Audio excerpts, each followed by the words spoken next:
Hello friends, study with मैंक के current affair session में आपका स्वागत है। ये current affair SSC, banking, railway, state PCS, CDS, CAPF, NDA और अदर कॉम्पिटिटिव एग्जाम आदि में सहायक होंगे। आज की डेट है 14 जनवरी 2021। तो चलिए आज का करंट अफेयर शुरू करते हैं। आज का पहला प्रश्न है, अमेरिकी राष्ट्रपति डोनाल्ड ट्रंप ने हाल ही में किस शहर में आपातकाल घोषित किया है? Option A New York, option B Los Angeles, option C Washington DC, option D है आपका लॉस वेगास। देखिए, अमेरिकी राष्ट्रपति डोनाल्ड ट्रंप ने जो है 20 जनवरी 2021 को नए राष्ट्रपति के अपना कार्यभार ग्रहण करने से पहले वॉशिंगटन डीसी में आपातकाल की स्थिति घोषित कर दी है।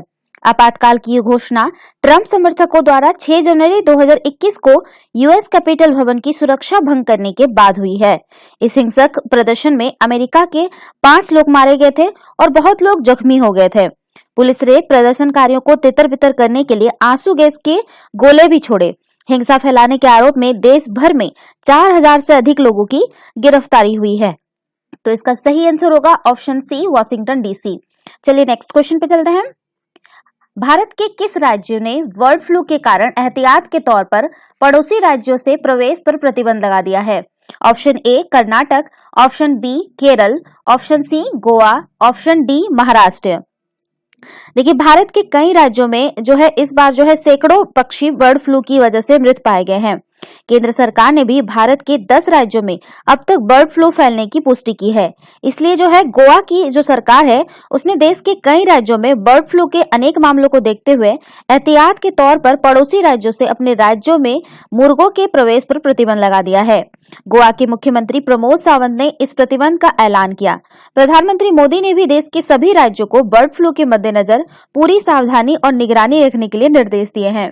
तो इसका सही आंसर होगा ऑप्शन सी गोवा। चलिए नेक्स्ट क्वेश्चन पे चलते हैं। ट्रंप के महाभियोग पर अमेरिकी हाउस ऑफ डेमोक्रेटिव्स में वोटिंग कब होगी? ऑप्शन ए 12 जनवरी, ऑप्शन बी 13 जनवरी, ऑप्शन सी 14 जनवरी, ऑप्शन डी 15 जनवरी। देखिए, अमेरिका के हाउस ऑफ डेमोक्रेटिव ने जो है 13 जनवरी 2021 को राष्ट्रपति डोनाल्ड ट्रंप पर महाभियोग चलाने के लिए मतदान करने की योजना बनाई है। अमेरिकी डेमोक्रेटिव ने इस सोमवार जो कल बीत गया है, ठीक है, इस सोमवार बोल रहे हैं, अर्थात जो 11 जनवरी को जो है लास्ट जो सोमवार आपका गया है उसमें दूसरी बार राष्ट्रपति डोनाल्ड ट्रंप पर महाभियोग चलाने की प्रक्रिया शुरू की थी। यह सदन जो है 12 जनवरी को एक प्रस्ताव पर मतदान किए जिसमें उपराष्ट्रपति माइक पेंस ने से ट्रंप को सत्ता से हटाने के लिए 25वें संशोधन का आह्वान किया गया और फिर जो अमेरिकी राष्ट्रपति है ट्रंप, उस पर महाभियोग चलाने के लिए वोट दिया गया। तो ये जो है आप ध्यान रखिएगा, अमेरिका में जो है 25वां संविधान संशोधन किया गया है, ठीक है, और ये जो है आपका 13 जनवरी को ये महाभियोग की प्रक्रिया उस पर चली है, ठीक है, ट्रंप पर। तो उसका सही आंसर होगा ऑप्शन बी 13 जनवरी। चलिए नेक्स्ट क्वेश्चन पे चलते हैं। अब तक कितने अमेरिकी राष्ट्रपति महाभियोग के माध्यम से अपने पद से हटा दिए गए हैं? Option A 3, option B 2, option C 1, option D कोई नहीं। देखिए, अब तक जो है अमेरिका में 3 राष्ट्रपतियों को महाभियोग का सामना करना पड़ा है, जिनके नाम है एंड्रयू जॉनसन, बिल क्लिंटन और डोनाल्ड ट्रंप। हालांकि अब तक किसी भी अमेरिकी राष्ट्रपति को महाभियोग के माध्यम से पद से हटाया नहीं गया है। अमेरिका में राष्ट्रपति को पद से हटाने के लिए जो है आपका 100 सदस्य सीनेट के 2/3 बहुमत की आवश्यकता होती है, लेकिन अमेरिका के जो है 243 साल के इतिहास में किसी भी राष्ट्रपति को महाभियोग द्वारा पद से नहीं हटाया गया है।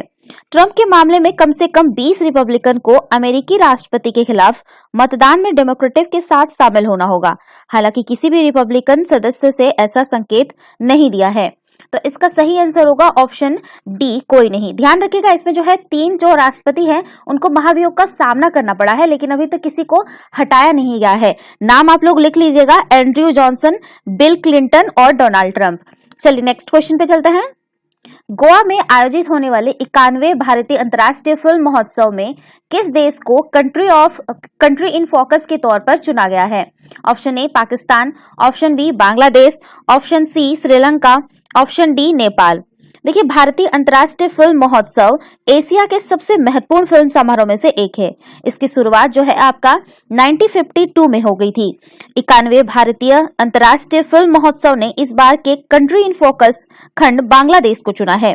कंट्री इन फोकस संबंधित देश की सिनेमाई उत्कृष्टता और योगदान को मान्यता देता है। 91 भारतीय अंतर्राष्ट्रीय फिल्म महोत्सव ने इस बार के कंट्री इन फोकस खंड बांग्लादेश को चुना है। कंट्री इन फोकस जो है संबंधित देश की सिनेमाई उत्कृष्टता और योगदान को मान्यता देता है और जो है इस महोत्सव का जो 91वां संस्करण जो है वो आपका 16 से 24 जनवरी 2021 तक गोवा में आयोजित किया जा रहा है। तो इसका सही आंसर होगा ऑप्शन बी, बांग्लादेश। चलिए नेक्स्ट क्वेश्चन पे चलते हैं। 17 जनवरी को कौन सी अंतरिक्ष एजेंसी दुनिया का सबसे शक्तिशाली रॉकेट लॉन्च करेगी? Option A NASA, option B ISRO, option C JAXA, option D ESA। देखिए, नासा जो है 17 जनवरी 2021 को दुनिया का सबसे शक्तिशाली रॉकेट लॉन्च करने के लिए तैयार है। नासा ने इसे स्पेस लॉन्च सिस्टम का नाम दिया है। यह स्पेस लॉन्च सिस्टम दरअसल एक अमेरिकी प्रेक्षण यान यानी रॉकेट है। इस रॉकेट का उपयोगी चंद्रमा की सतह पर पहली महिला और अगले आदमी को उतारने के लिए किया जाएगा। यह नासा की गहन अंतरिक्ष खोज योजनाओं का प्रमुख लॉन्च वाहन होगा, जिसमें आर्टेमिस कार्यक्रम की योजनाबद्ध चालक दल की उड़ानें और इसके बाद मंगल पर मानव मिशन शामिल है। तो इसका जो सही आंसर होगा ऑप्शन ए, नासा। चलिए नेक्स्ट क्वेश्चन पे चलते हैं। वन प्लेनेट सिस्टम समिट इस वर्ष कब आयोजित किया गया था ऑप्शन ए 10 जनवरी, ऑप्शन बी 11 जनवरी, ऑप्शन सी 12 जनवरी, ऑप्शन डी 8 जनवरी। देखिए, वन प्लेनेट समिट जो है इस वर्ष जो है आपका 11 जनवरी को आयोजित की गई है। यह शिखर सम्मेलन अंतर्राष्ट्रीय स्तर पर आयोजित किया जाता है, जिसका उद्देश्य प्रकृति और पारिस्थितिकी तंत्र की सुरक्षा को आगे बढ़ाना है। इसलिए इस वन प्लेनेट समिट में पारिस्थितिकी प्रणालियों की रक्षा के लिए जैव विविधता पर ध्यान केंद्रित किया गया है। यह शिखर सम्मेलन नवाचार और अर्थव्यवस्था के साथ संयुक्त पर्यावरण और जलवायु संरक्षण को भी मापेगा। ऐतिहासिक पेरिस समझौते के 2 साल बाद पहला वन प्लेनेट शिखर सम्मेलन 2017 में आयोजित किया गया था, जिसमें 12 अंतर्राष्ट्रीय प्रतिबद्धताओं को अपनाया गया था। तो इसका सही आंसर होगा ऑप्शन बी, 11 जनवरी। ये हो गया है, ध्यान रखिएगा, वन प्लेनेट समिट इसका आयोजन हो गया है। चलिए नेक्स्ट क्वेश्चन पे चलते हैं। हाल ही में कौन से देश के एयरलाइन का एक विमान बोइंग 737-500 जावा सागर के पास के दुर्घटनाग्रस्त हो गया है? Option A Malaysia, option B Japan, option C चीन, ऑप्शन डी इंडोनेशिया। देखिए, हाल ही में जो है इंडोनेशिया की श्रीविजया एयरलाइन का एक विमान जो है बोइंग 737-500 जावा सागर के पास के दुर्घटनाग्रस्त हो गया है। इंडोनेशिया की नौसेना ने इस विमान के ब्लैक बॉक्स को जावा सागर से खोज लिया है और मृतकों की पहचान के साथ दुर्घटना के कारणों का भी पता लगाया जा रहा है। जावा सागर पूर्वी एशियाई देश इंडोनेशिया के जावा द्वीप के ठीक उत्तर में स्थित एक सागर है। इसके उत्तर में दक्षिण चीन सागर और पूर्व में फ्लोरेस सागर स्थित है। कम औसत गहराई वाले इस सागर का क्षेत्रफल लगभग जो है 3.2 लाख वर्ग किलोमीटर है, ठीक है, वर्ग किलोमीटर है। मत्स्य आखेट जावा सागर में होने वाली प्रमुख आर्थिक गतिविधि है। क्षेत्र में समुद्री जीवों की जो है 3000 से अधिक प्रजातियां पाई जाती है। करीमुंजवा राष्ट्रीय उद्यान जावा सागर के क्षेत्र में ही स्थित है। तो इसका सही आंसर होगा ऑप्शन डी इंडोनेशिया। चलिए नेक्स्ट क्वेश्चन पे चलते हैं। हाल ही में कौन से देश द्वारा गगनयान मिशन के लिए भारत के 2 फ्लाइट सर्जनों को एरोस्पेस चिकित्सा में प्रशिक्षण किया जाएगा? Option A America, option B रूस, option C Japan, option D चीन। देखिए, जो रूस द्वारा गगनयान मिशन के लिए भारत के 2 फ्लाइट सर्जनों को एरोस्पेस चिकित्सा का प्रशिक्षण किया जाएगा।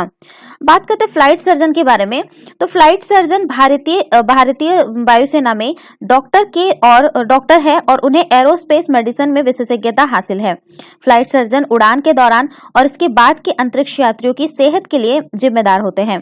भारतीय समानव अंतरिक्ष उड़ान कार्यक्रम की बात करें तो इसरो का लक्ष्य भारत की स्वतंत्रता की 75वीं वर्षगांठ से पहले यानी वर्ष 2022 में अपने पहले मानव सहित अंतरिक्ष मिशन गगनयान को लॉन्च करना है। देश में विज्ञान और प्रौद्योगिकी के स्तर में वृद्धि एक राष्ट्रीय परियोजना जिसमें कई संस्थान, शिक्षा और उद्योग शामिल होंगे। औद्योगिक विकास में सुधार होगा, युवाओं के लिए प्रेरणा होंगे, सामाजिक हितों के लिए प्रौद्योगिकी का विकास, अंतर्राष्ट्रीय सहयोग में सुधार, भारत के लिए मानव सहित अंतरिक्ष मिशन की प्रासंगिकता इस मिशन के कुछ प्रमुख उद्देश्य है। तो इसका सही आंसर होगा ऑप्शन बी, रूस जो है गगनयान मिशन के लिए भारत के 2 फ्लाइट सर्जनों को एरोस्पेस चिकित्सा में प्रशिक्षण देगा। ठीक है, इसका सही आंसर होगा ऑप्शन बी। चलिए नेक्स्ट क्वेश्चन पे चलते हैं। हाल ही में कौन से देश के सरकार ने दुबई शाही परिवार के सदस्यों के लिए अंतर्राष्ट्रीय स्तर पर संरक्षित पक्षी हुबारा बस्टर्ड का शिकार करने की अनुमति देने वाले विशेष परमिट जारी किए हैं? Option A Pakistan, option B Afghanistan, option C Bharat, option D Israel. देखिए, हाल ही में जो है पाकिस्तान सरकार ने दुबई शाही परिवार के सदस्यों के लिए अंतर्राष्ट्रीय स्तर पर संरक्षित पक्षी हुबारा बस्टर्ड जो है उसका शिकार करने की अनुमति देने वाले विशेष परमिट जारी किए हैं। बस्टर्ड स्थलीय पक्षी होते हैं जिनकी कई प्रजातियां होती है। इनमें कुछ बड़े तथा उड़ने वाले पक्षी भी शामिल होते हैं। हुबरा बस्टर्ड की जो 2 विशिष्ट श्रेणियां हैं वो आईयूसीएन द्वारा 2 विशिष्ट प्रजातियों की पहचान की गई है। एक है आपका उत्तरी अफ्रीका में और एक है एशिया में। एशियाई हुबरा पक्षी का वास स्थान जो है अगर वो है आपका उत्तर पूर्वी एशिया, मध्य पूर्व तथा अरब प्रायद्वीप के मिस्र के सीनाई मरुस्थल तक विस्तृत है।